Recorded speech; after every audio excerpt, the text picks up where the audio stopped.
E aí, dona Dini, por que a gente resolveu falar sobre Ah, manuscrito Voynich? bah, Ou bah! Por que alguém escreveria um livro que ninguém consegue ler? A Anne me trouxe esse tema e eu vou confessar para vocês que eu não havia tido contato ainda com esse manuscrito. Fiz a mesma pergunta que eu acho que a grande maioria de vocês fez. O que é que é isso? isso? Exatamente. O que é o tal do manuscrito de Voynich? Né? Como diz a Anne, Voynich. Voynich. Aí eu falei, Acho que gente, Voynich deixa, está de bom deixa tamanho. alemão, deixa o Voynich, pronto. Então, assim, falar alemão não dá, ficar aquela coisa, não dá, né? Então, assim, o que é, o que ele come, o que ele vive, por que alguém escreveria um livro que ninguém consegue ler? Para começar, esse manuscrito ele é considerado o documento mais enigmático da nossa história, da história da humanidade. Né? Escrito num sistema gráfico que até hoje ninguém sabe patavinas do que é que está aí. Já fizeram vários estudos, tomadas de escrita, se é latim, se é grego, se é latim misturado com grego, se é aramaico, se é não conseguiram chegar a um veredito final com relação à própria escrita. Uma escrita desconhecida. Isso aí a gente já entendi, né? Mais ainda, vamos além. Ele tem mais ilustrações até do que escrita propriamente. Você tem mais páginas nele com ilustrações do que com escrita. E dentre essas ilustrações, nós temos plantas inexistentes dentro de uma catalogação biológica que nós Não avança, não conhecemos dentro avança. da humanidade. Não avança, não dá spoiler. Diagramas astronômicos, figuras humanas imersas em fluxos. Ele resiste a mais de 600 anos a qualquer tentativa de definição e de tradução. Mais do que a gente pode chamar de um mistério histórico, ele representa aí o limite do racional e do imaginário coletivo, aquilo que a gente fala, solta a imaginação. Então, o convite que nós fazemos a vocês é, mais uma vez, olhar os dados que nós vamos trazer aqui, dados científicos, dados de pesquisa, mas olhar com um olhar da consciência também. Não só com esse embasamento de formatação. Ampliem o sentir de vocês. Mais do que vocês olharem tudo que vem de pesquisa, comecem a olhar com uma percepção mais ampliada, a percepção da nossa consciência. E aí, quem sabe a gente não consegue já fazer um apanhado diferente dos tantos vídeos que nós vimos também sobre essa questão do Voynich. Pega daí. Inclusive, eu coloquei essa fala aí em latim, esse é latim, se secretum tibi sit, tesi lut, velo rebella. Traduzindo, se você tem um segredo, ou se esconda, ou se rebele. Tá? E eu acho que a gente pode imaginar que seja algo por aí. Toda vez que a gente tem um material escrito, ele é considerado um códex, um código, um guia. Tá? Pelo menos é o que se imagina que seja. Ele se enquadra em algumas coisas dentro daquilo que era considerado relativamente comum para a época histórica em que ele está inserido. Tá? Só que ninguém entende o que está lá. Então a pergunta é, ninguém entende, o que é isso? Ou a gente está falando de alguma coisa que era para poucos olhos interpretarem, então a gente está realmente dentro de um código muito fechado, e a chave desse código é o que resta, né, a ser descoberta. Ou é algo, como a Dini diz, que é para ser sentido, né, antecipado, e não ser algo literal, ou é simplesmente uma grande enganação, que inclusive, pasmem, né, a gente está falando de um documento que está aí há mais de 600 anos, conhecido, mas ainda assim, há quem diga que isso aí é uma grande fraude, uma grande pegadinha criada para alguém ganhar dinheiro às custas de quem está tentando. Ainda bem que essa hoje, de todas as teorias, essa aí é a menos aceita, tá? Então, hoje a gente já tem algumas certezas, tá? Mas é bem interessante. A primeira vez que eu entrei em contato com o Voynich, acho que deve fazer uns 8, 9 anos, né?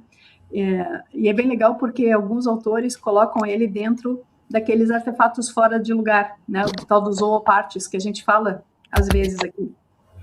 Então, assim, porque se vocês olharem, a gente vai mostrar algumas imagens e daqui a pouco eu vou tirar a apresentação e vou mostrar imagens digitalizadas que estão disponíveis na internet. Esse livro foi todo digitalizado e qualquer um pode analisar com aumento, com alta definição. Eu vou mostrar para vocês porque tem algumas coisas que chamam bastante atenção, tá? E que vale a pena a gente discorrer um pouquinho sobre, tá? E só para complementar o que a Anne está dizendo, essa parte que é a que tem menos chance de ser a verdadeira, né, de que é uma enganação, de que é uma propagação, só de você passar essas páginas dentro do acesso que nós temos aí a todas as figuras, como ele está catalogado, dá para sentir, como a gente sempre fala, usa o sentir de vocês, dá para sentir que isso aí não é montagem, que tem fundamento, que tem pesquisa, né? Assim como vão falar sobre tantas questões da terapia integrativa até hoje, né? Olha a resistência que nós temos com relação a isso tudo. Olha o quanto a gente precisa se esforçar, né? Não usamos mais a palavra lutar, nem batalhar, porque isso só chama dificuldade, né? Mas o quanto a gente precisa se esforçar para mostrar realmente a eficácia dentro de uma questão de medicina energética ao qual a gente trabalha, e mesmo assim a resistência é muito grande. Então, imagina um livro com uma linguagem completamente diferente, com figuras aí que vocês vão ver super polêmicas em vários sentidos, né? E estranhas aos olhos da grande maioria. Vai lá. Aí eu trouxe essas imagens aqui só para vocês terem uma ideia, só pesquisa básica no Google, eu procurei assim, manuscrito de Voynich livros, tá? E sai assim, páginas e páginas e páginas de livros à venda sobre esse tema. Assim, dezenas de livros. Considerando que a gente está falando de um texto que não tem tradução, tem muita coisa escrita sobre ele, mesmo sem a gente saber o que é. Então, vocês podem imaginar que teorias sobre o conteúdo, teorias sobre o significado, teorias sobre quem escreveu, sobre o que pretendia, existem muitas. E quando a gente faz a pesquisa sobre artigos acadêmicos, que foi que eu botei aqui embaixo, não sei por que desapareceu, então entre lá no Google Scholar, né, o Google Educação, e perguntei só artigos que tenham o nome. Saiu 2.150 resultados, tá? Então, a gente está falando realmente de um material que existe interesse científico associado, né? Então, a academia se debruça sobre esse tema também, porque outro dia eu estava vendo até uma palestra, faz uns 3 meses atrás, eu vi uma palestra de um grupo de pesquisa da Universidade de Toronto, falando que eles tinham usado a inteligência artificial para tentar fazer a tradução, né? E aí eu vou até pegar o gancho do que o Flávio falou, né? Que tem no YouTube diversos vídeos em diversas línguas dizendo que utilizaram IA para decifrar, mas nem concluir nada. Não deve ser o livro, e sim um código. Então, aqui eu chamo a atenção, sim, porque tem uma série de canais. O YouTube foi invadido por esses canais, que é tudo inteligência artificial, é uma enrolação, fala e não diz nada, e geralmente eles têm assim, a inteligência artificial finalmente traduziu Voynich, e o resultado não é nada bom. Ou pego a imagem do Graham Hancock, também, dizendo, o que ele descobriu sobre Voynich. Isso é tudo fraude. Esse sim, é tudo mentira, tudo fraude, não tem nada. Fujam desses vídeos. E às vezes eles são vários canais que pegam, inclusive, o mesmo título para replicar, tá? Isso tem em tudo, tá um nojo, tá nojento mesmo. Mas sim, tem várias equipes utilizando várias inteligências artificiais para tentar fazer uma tentativa de tradução, tá?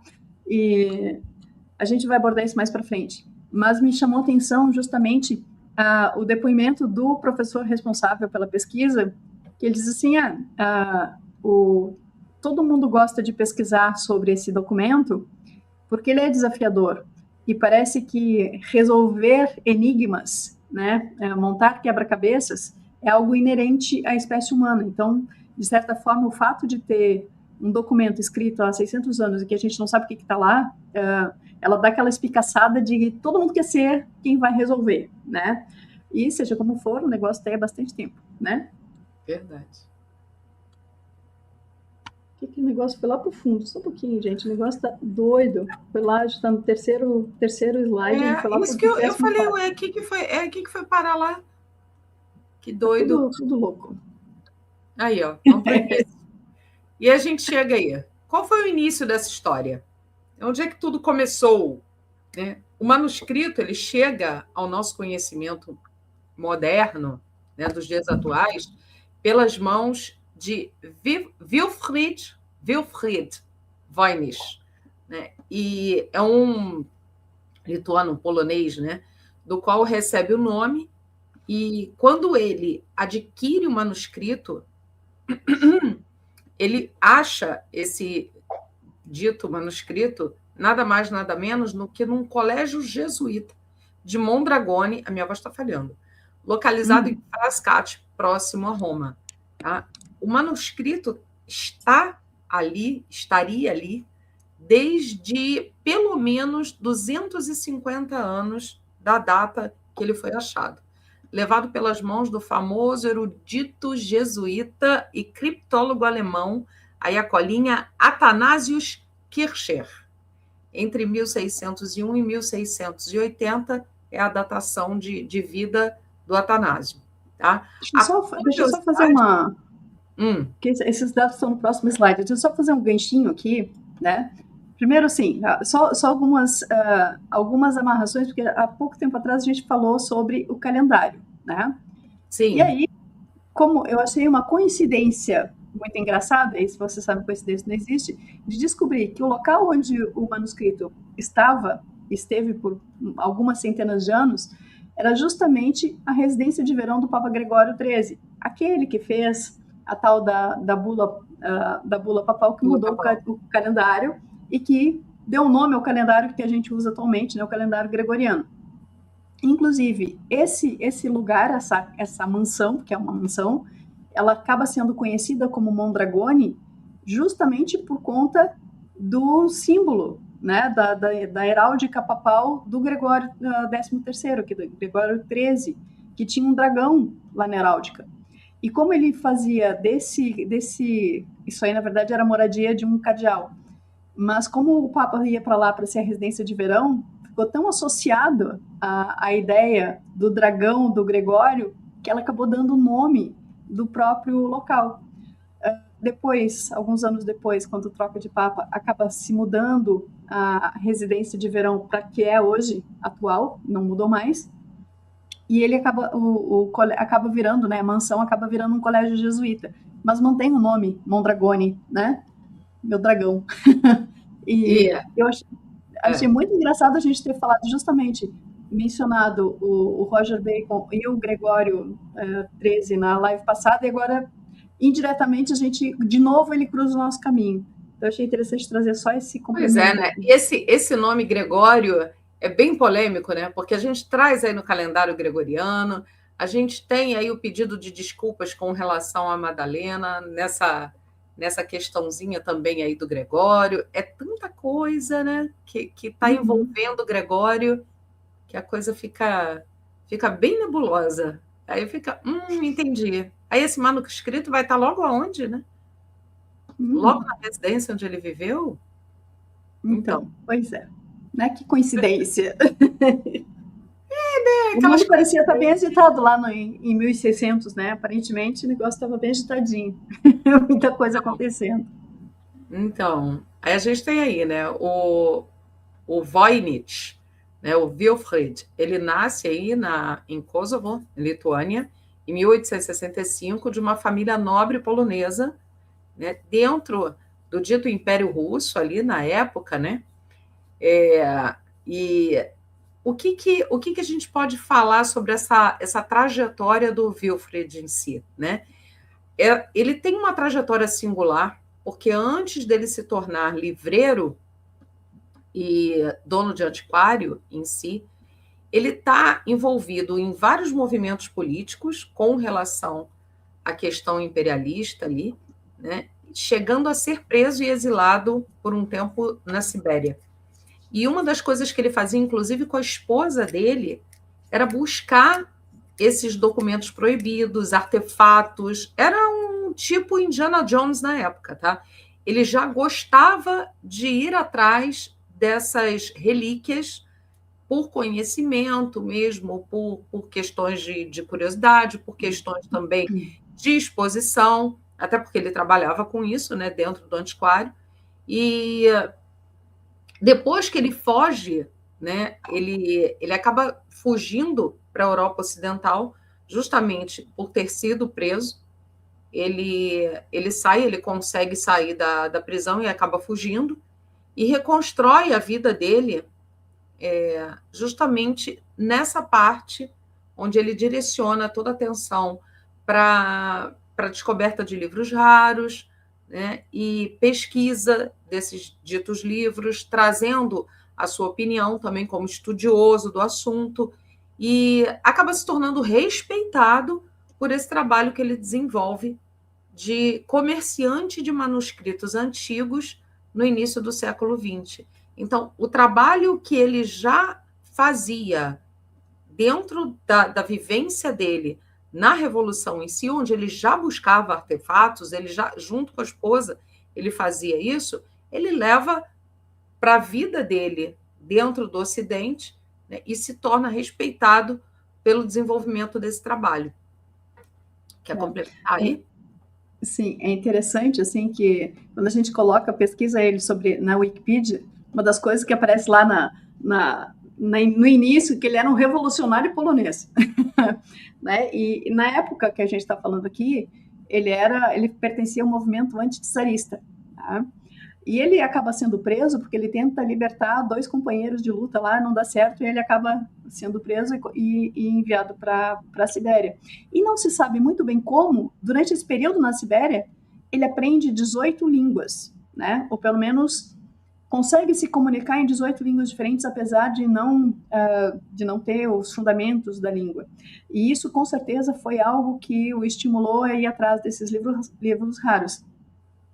Ele muda quando ele vai, então, para a Inglaterra. Ele acaba mudando o nome dele, a cidadania britânica sai em 25 de abril de 1904, e ele muda o nome de Michał Habdank Voynich. Então, ele coloca Wilfried, transforma Michał em Michel, então Wilfried Michael Voynich.